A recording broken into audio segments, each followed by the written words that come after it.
Hello everyone, welcome back to my channel. কেমন কোন সময় আছো? সবাই খুব ভালো আছো আর আমিও কিন্তু খুব ভালো আছি।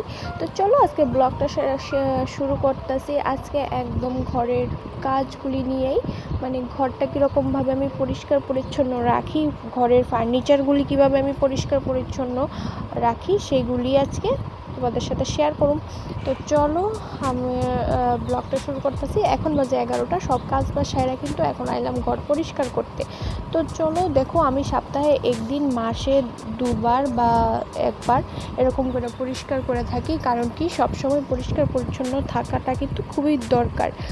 আর আমি কিন্তু ঘর সবসময় পরিষ্কার পরিচ্ছন্ন রাখি, যেহেতু ছোট বাচ্চা আছে, তো বাচ্চার জন্য কিন্তু অনেকটা ক্লিন করে রাখতে লাগে।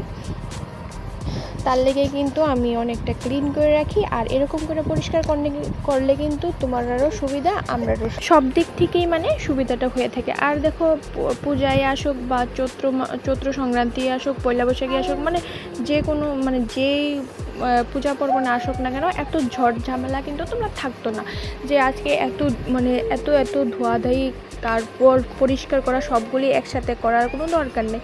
এরকম সপ্তাহে মাসে পরিষ্কারটা করা থাকলে কিন্তু তোমরারই সুবিধা। তো চলো, এদিকে তোমার সাথে কথা কইতে কইতে কিন্তু আমি খাটের স্ট্যান্ডগুলি মুছলাম, জানালার গ্রিলগুলি মুছলাম, তারপর সব কাজ বাজগুলো কিন্তু আমি করতেছি। আর এদিকে যেহেতু আমার সাথে মাম্মাম আছে, একটু ভয়েস ওভারটা প্রবলেম হইতে পারে, তোমরা আমার একটু মানে গুছিয়ে নিও। এইদিকে দেখো, খাটগুলি আমি পরিষ্কার করতেছি। আর খাটের যেহেতু একটু কাজ করানো আছে, তার লেগে কিন্তু ধুলাটা প্রচণ্ডই মানে বয়া জায়গা আর কি। এগুলি পরিষ্কার করতে লাগে একদম প্রায় প্রত্যেক দিন করলে, আমি কিন্তু প্রত্যেক দিনই পরিষ্কার করি বিছানাটা উঠানোর সময়। তো সেই সবগুলি কিন্তু তোমাদের সাথে শেয়ার করা হয় না সবসময়। তো চলো, আজকেও একদম নিট অ্যান্ড ক্লিন করে রাখতেছি। তারপর দেখো, এদিকে কিন্তু আমি এই মডিউলার ড্রয়ারটা নিয়ে আনাইছি। এটা কিন্তু মানে প্রত্যেক দিন তো সেরকমভাবে ঝাড়টা দেওয়া হয় না, পরিষ্কার করা হয় না, কিন্তু এটার মধ্যে একদম প্রচণ্ড ধুলা পড়ে, কি আর কমে, একদমই ধুলা পড়ে। এর আগে একবার ধুয়ে দিয়েছিলাম, কিন্তু এবার আর ধুইলাম না। জাস্ট বেশি একটা নোংরা হয়েছে না দেখে এমনিতে একটু ধুলাবালি পড়ছে, তার লেগে সেটা কিন্তু আমি এবার পরিষ্কার পরিচ্ছন্ন করে রাখছি। আর ঘরের দেখবে প্রতিটা জিনিস যদি পরিষ্কার পরিচ্ছন্ন থাকে, তাহলে কিন্তু তোমার মনটাও খুব ভালো লাগবো। আর যে জিনিসগুলি পরিষ্কার পরিচ্ছন্ন থাকতো না, একদম নোংরা হয়ে থাকবো, তাহলে কিন্তু দেখবো তোমার মনটাও ভালো লাগে না, শরীরটাও ভালো লাগে না, কোনো কিছুই ভালো লাগে না। তো দেখো, তোমরা কথা বলতে কিন্তু আমার এটা পরিষ্কার করা হয়ে গেছে। তারপর এটার উপরে যে ফটো ফ্রেমটা আসলো, এটা পরিষ্কার করলাম। আর এই জিনিসটা কিন্তু আমার মানে একদমই নষ্ট হয়ে গেছে কইতে পারো, এই ফুলদানিটা। এটাও কিন্তু মানে ফালাইতে একদমই ভাল লাগে না, যতদিন থাকবো ততদিন চলবো এরকম আর কি, মানে যতদিন চলুক সেরকমভাবে রাখছি। আর তারপর দেখো, পড়লাম এই জানালাটা একটু পরিষ্কার করতে। এই জানালাটা সেরকমভাবে একটু নোংরা পড়ছে না, তারপরও এটাকে একটু পরিষ্কার করলাম। তারপরে মামামের ছবিগুলি একটু পরিষ্কার করলাম। তারপর জাম্মুগা এই যে পুতুল টুতুল রাখছি, এই জায়গাটা একটু পরিষ্কার করতে।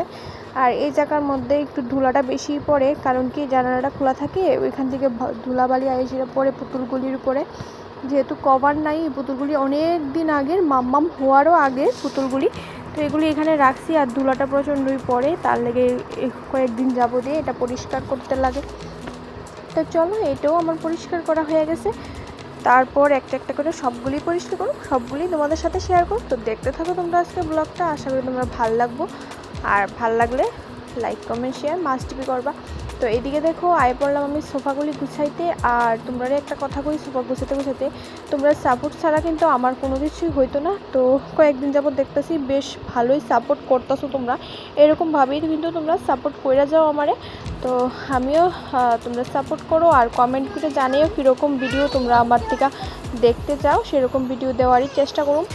তো চলো, যারা আমার চ্যানেলে নতুন আইবা তারা কিন্তু সাবস্ক্রাইব করতে একদমই ভুলবা না, আর কমেন্ট করে যাইতে কিন্তু একদমই ভুলবা না। তো চলো, এদিকে পড়লাম আমি আলনাটা একটু গুছাইতে। আর আলনা কিন্তু প্রত্যেক দিনই কইতে গেলে প্রত্যেক দিনই গুছাই, তারপরও এলোমেলো হয়ে যায়, কারণ মামামের পাপা কিন্তু এখান থেকে গেঞ্জি দেয় ওইখানে রাখে, ওইখান থেকে শার্ট নিয়ে এখানে রাখে, এরকম করে কিন্তু মানে মানে মানে অগোছালো হয়ে থাকে আর কি। তো আমার কথা কইতে একটু আটকাইতেছে, তোমরা কিছু মনে করো না, কারণ কি মাম্মামরে রাখতে লাগতেছে, ভয়েস ওভারও দিতে লাগতেছে, তার লেগে কিন্তু। আর এদিকে দেখো ইএসআইজে গেছিলাম, ওই কাগজগুলি ওইখানে রয়েছে, এবার এইগুলিকে একটু থামাইয়া গুছাইয়া রাখুম। আর এদিকে মোটামুটি আলনাটাও একটু গুছাইলাম। তো চলো, মোটামুটি শীতের সব কাপড় চোপড় যেহেতু আলনা থেকে নামাইয়া মানে অন্যখানে রাখছি, তার লেগে কিন্তু কাপড় চোপড় অনেকটাই কমে গেছে। আর এদিকে তোমরা দাদাভাই করছে, দাদাভাইয়ের লোক দাঁড়ায় দাঁড়ায় গল্প করতেছি, মানে ঘরে আইসি আর কি। আর এদিকে আমি আলনাটাও গুছাইতেছি। তো চলো, এদিকে আলনাটা গুছাইলে কিন্তু মোটামুটি আমার আজকে কাজ বাজ মোটামুটি কমপ্লিট। শুধু বিছানাটা এবার একটু ঝাড়া দিলামও। তারপর আমার কিন্তু এই কাজগুলি করতে সত্যি একদমই মানে কষ্ট হয়েছে না, কারণ কি অনেকটা টাইম কিন্তু বেশি লাগছে না, মোটামুটি 1 ঘন্টার মধ্যে আমি সব কিছু করে রেখেছি। সব কিছু, শুধু এখন ঘর ঝাড় দেওয়া বাকি আছে, ঘর মুছা বাকি আছে। চলো এগুলিও একটু একটু করে সারি। আর এরপর কিন্তু আমি বিছানাটা একটু গুছাইলাম। তো এদিকে দেখো বিছানাটা আমি ঝাড় দিয়ে লাইছি, তারপর যে যার জায়গা মানে বালিশের জায়গায় বালিশ, কুলবালিশের জায়গায় কুলবালিশ সবগুলি রাখছি।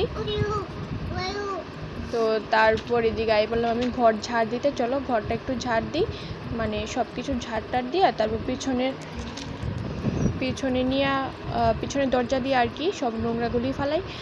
আর সেই রকম পরিশ্রম করতে লাগছে না, কারণ কি প্রত্যেক সপ্তাহে আমি একবার হলেও ঘরটা পরিষ্কার করি। তোমরা কিন্তু আমার ব্লগে দেখতেই পারো আমি ঘর কীরকমভাবে ক্লিন করে রাখি, তার লেগেই কইতেছি। এরকমভাবে কাজ করলে কিন্তু বেশি সময় লাগতো না, অল্প সময়ের মধ্যে তুমি সব কাজগুলি কমপ্লিট করে নিতে পারবা। তো এদিকে দেখো ঘর ঝাড় দেওয়া হয়ে গেছে, ঘর মুছাও হয়ে যেতেছে মোটামুটি। তারপর তোমরা একটু সবটা ঘর একটু ঘুরে দেখাবো। তো চলো এদিকে ঘোরা মুছামুছি করি, তারপর আবার আইতেছি।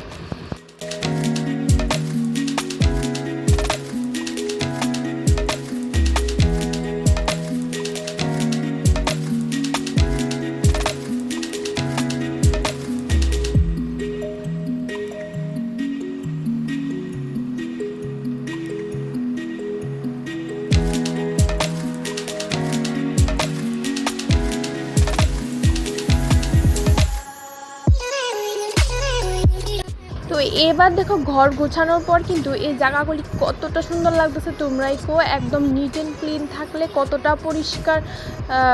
পরিষ্কার লাগে ঘর দেখতে, কো তোমরাই কমেন্ট করে করো। এই জায়গাটাও কিন্তু বেশ ভালোই লাগতেছে দেখো ক্লিন করার পর। আর এটা অনেকটাই পুরানো হয়েছে, ডিসকালারও হয়ে গেছে, মানে কালার উঠে গেছে। তারপরও এখানে রাখলাম, যতদিন নতুন না নিই ততদিন এটাই থাক। মোটামুটি বেশ একটা খারাপ লাগে না, ভালোই লাগে, তার লেগে এখানে রাখলাম। তো এবার চলো পুরোটা ঘর তোমরা একটু ঘুরাইয়া দেখাই। দেখো বিছানাটা একদম। আর জানো তো কাজ করার সময় কিন্তু কারেন্ট একদমই আসছিল না, মানে একবার যায় একবার আয়ে এরকম। আর এখন একদম কাজ কমপ্লিট, কারেন্টও আইছে। তো চলো এবার তোমরা একটু ভালো করে দেখাইতেছি, কারণ কি ক্যামেরা কোয়ালিটিটা কারেন্ট না থাকলে বেশ একটা ভাল লাগে না। আর এদিকে দেখো এইটার কাভারটা তো আমি আগেই পাল্টেছি, তোমার সাথে শেয়ার করছিলাম যে ওইটা একদম পাল্টানো হয়েছে। আর শোকেসটা কিন্তু ডেলি বোঝা হয়, তার লেগে আজকে আর সেরকমভাবে তোমরা কিছু দেখাইলাম না। আর এদিকে তো মাম্মামের বই পুতুল সবগুলি আছে। আর এদিকে আলনাটাও এরকমভাবে গুছিয়ে রাখলাম। কীরকম লাগছে কমেন্টে জানাইও আজকের ব্লগটা। তো চলো আজকের ব্লগটা এই পর্যন্তই, দেখা হবো নেক্সট ভিডিওতে। তো চলো আজকের মতো এই পর্যন্তই, দেখা হবো নেক্সট দিনে। তোমরা সবাই ভালো থাকো, সুস্থ থাকো, আর কমেন্টে জানিয়ে তোমরা কী রকম ভিডিও দেখতে চাও। তো চলো সবাইকে টাটা।